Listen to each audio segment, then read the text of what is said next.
എന്നും എന്നും പൊടികൾ പൊടിക്കാൻ മടിച്ചിട്ടേ ഞാൻ എൻ്റെ രീതിയിൽ ഇന്ന് കൈ കിട്ടിയ കുറേ ഗ്രൗണ്ട് ലൈക്ക് ഹോൾ സ്പൈസസും രമ്പയിലയും കുറേ മല്ലി ലൈക്ക് മുഴുവനായിട്ടുള്ളത് മുളക് വറ്റൽമുളക് പിന്നെ ഗരം മസാല ഇതെല്ലാം ഇട്ടിട്ട് കുറേ ഫ്രിഡ്ജിനകത്ത് കരിഞ്ഞിരുന്ന കുറേ മല്ലിയെല്ലാം ഉണ്ടായിരുന്നു. അതൊക്കെ എടുത്ത് വെച്ച് ഡ്രൈ റോസ്റ്റ് ചെയ്തിട്ട് മീറ്റ് മസാല ഉണ്ടാക്കുവാണ്. അപ്പം ആവശ്യമുള്ളപ്പോഴത്തേക്ക് ആ കുറച്ച് പൊടി മാത്രം ഇട്ടാൽ മതിയല്ലോ. ഇത് ഇന്ന് ഇത്ര മെഷർമെന്റ് എന്ന് പറഞ്ഞിട്ട് എനിക്ക് കണക്കൊന്നുമില്ല കേട്ടോ. എൻ്റെ കയ്യിൽ അല്ലെങ്കിൽ എൻ്റെ ഫ്രിഡ്ജിനകത്ത് എന്തൊക്കെ ഉണങ്ങി കിടക്കുന്നുണ്ടോ അതിനൊക്കെ ഒന്ന് റെഡിയാക്കി എടുക്കണം. അപ്പം അതൊക്കെ യൂസ് ചെയ്യാൻ വേണ്ടിയിട്ടാണ് ഇങ്ങനെ ചെയ്യുന്നത്. അപ്പം ഈ മസാല ഒന്ന് പൊടിച്ചു വെക്കുകയാണെങ്കിൽ പിന്നെ എന്താ മണമെന്നറിയോ, എന്താ വാസനയാണെന്നറിയോ. അത് കടയിൽ നിന്ന് പോയി ഒന്നും വാങ്ങിക്കണ്ട കേട്ടോ. നമുക്ക് വീട്ടിൽ തന്നെ ഇങ്ങനെ ഗരം മസാലാസ് മീറ്റ് മസാല നമുക്ക് തന്നെ ഉണ്ടാക്കിയെടുക്കാം. ഒരു കഴിച്ചണക്ക് എല്ലാത്തിനും കുറച്ച് കുറച്ച് കൈ കിട്ടുന്നൊക്കെ ഒന്ന് ഇടുക. എന്നിട്ട് അതൊക്കെ വെച്ച് പൊടിച്ചെടുക്കാൻ നോക്കുക. പിന്നെ മഞ്ഞൾ, കുറച്ച് ജാതിപത്രി, ഗ്രാമ്പു കുറച്ച്, പിന്നെ എന്തൊക്കെയുണ്ട് അതൊക്കെ ഇടുക. ഇതിൻ്റെ കൂട്ടത്തിൽ ഇത് സംസാരിക്കാൻ സമ്മതിക്കില്ല. ഡ്രൈ ആയിട്ട്, അതായത് മല്ലിയെല്ലാം വാടിപ്പോയി ഫ്രിഡ്ജിനകത്തുണ്ടെങ്കിൽ doesn't matter, don't throw it. അതിനെടുത്ത് കുഞ്ഞു പീസസ് ആയിട്ട് അതിലിടുക. മിന്റ് ലീഫ് ഇതെല്ലാം ഡ്രൈ ആവും തോന്നുന്നില്ല, നമുക്ക് അതിൻ്റെ എസൻസ് കൂടുതലാണ് കിട്ടുന്നത് അതിൽ നിന്ന്. പിന്നെ ബാക്കി സ്പൈസസ് ഇതിന് എടുക്കണം.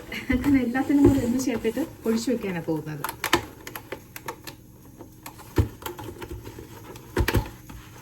സോ ഇതിനകത്ത് പെരുംജീരകം നേരത്തെ ഓൾറെഡി ഇട്ടു.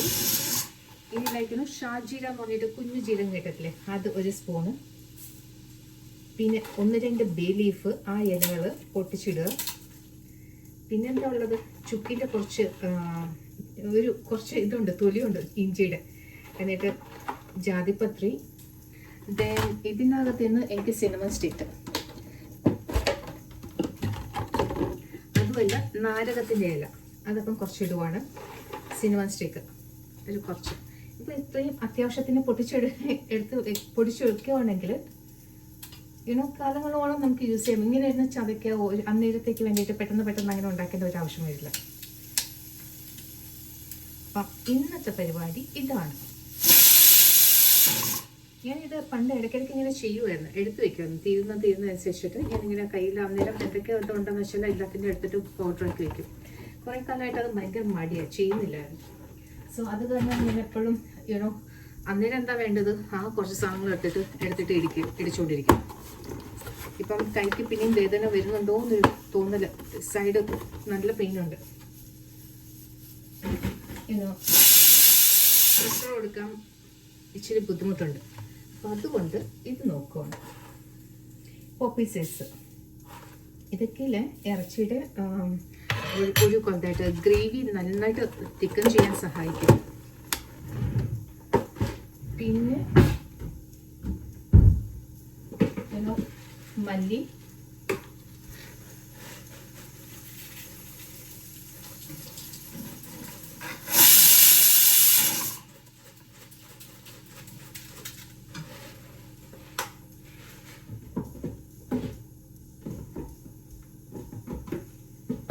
വറ്റൽമുളക് കുറച്ചേ ഉള്ളൂ. അതെനിക്ക് വല്ലപ്പോഴും കടുക് താളിക്കുമ്പോഴത്തേക്ക് വേണ്ടി വരും. അപ്പം അതിന് പകരം ഞാൻ മറ്റേ ഫ്ലേക്സ് ഇല്ലേ അത് എടുക്കുവാണ്. അത് ലാസ്റ്റ് നമുക്ക് റോസ്റ്റ് ചെയ്യാം, അല്ലെങ്കിൽ എല്ലാം കൂടി പുകഞ്ഞ് നമുക്ക് ഇരിക്കാൻ പറ്റില്ല. അപ്പം എന്തൊക്കെയാണ് ഇട്ടിരിക്കുന്നതെന്നുള്ളത് കാണിച്ചു തരാം.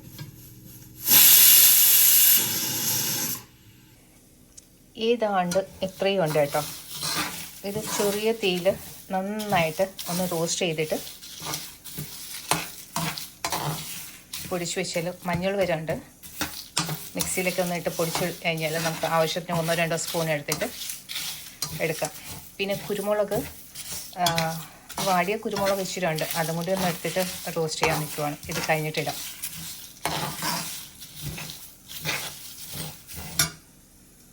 അത് വറുത്ത് മാറ്റി വെച്ചിട്ടുണ്ട്. ഇനിയിപ്പം അപ്പോൾ എല്ലാ പൊടിയും കൂടി പൊടിച്ചെടുത്തിട്ടുണ്ട് കേട്ടോ.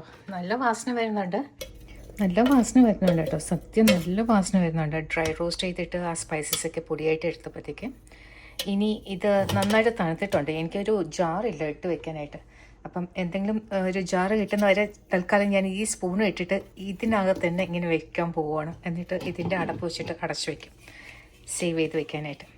അപ്പം പിന്നെ ഇതിനെ കൊണ്ട് ഈ പൗഡർ ഒരു സ്പൂൺ ഇട്ടിട്ട് ഞാൻ വറുത്തെടുത്ത ലൈക്കിനോ നമ്മുടെ ബീഫാണ് ഇന്ന് ഞാൻ ഉണ്ടാക്കിയത്. അപ്പം എണ്ണ ഇച്ചിരി കൂടുതലാണ്, അതൊക്കെ ഒന്ന് മാറ്റിയിട്ട് എടുക്കണം. സോ നല്ല ടേസ്റ്റ് ഉണ്ട് കേട്ടോ. നല്ല ഇച്ചിരി കുരുമുളകും കൂടി ഇട്ടിട്ടുണ്ട്, അതാണ് ഈ കറുത്ത ഇങ്ങനെ കളറിൽ വന്നിരിക്കുന്നത്. അപ്പം ഇന്നത്തെ സ്പെഷ്യലി ഇതാണ്. അപ്പോൾ ഈ പൊടി ഉണ്ടാക്കാനുള്ള റീസൺ, എനിക്ക് മീറ്റ് ഉണ്ടാക്കാനായിട്ട് മസാല അധികം ഇല്ലായിരുന്നു, എല്ലാം ഇങ്ങനെ കിടക്കുമായിരുന്നു. ഇടിക്കാൻ വയ്യാഞ്ഞിട്ട് പൊടിച്ചെടുത്തു. ഫൈനലി ആ മടി മാറ്റി കിട്ടി. അപ്പം ഇന്നത്തെ എൻ്റെ സംഭവം ഇതാണ്. കുറേ വീഡിയോസൊക്കെ ഞാൻ എടുത്തായിരുന്നു കേട്ടോ, എന്നും കറക്റ്റായിട്ട് കിട്ടിയില്ല. അപ്പം ഏതായാലും ഇത് വെച്ചിട്ട് ഞാനിവിടെ അവസാനിപ്പിക്കുവാണ്.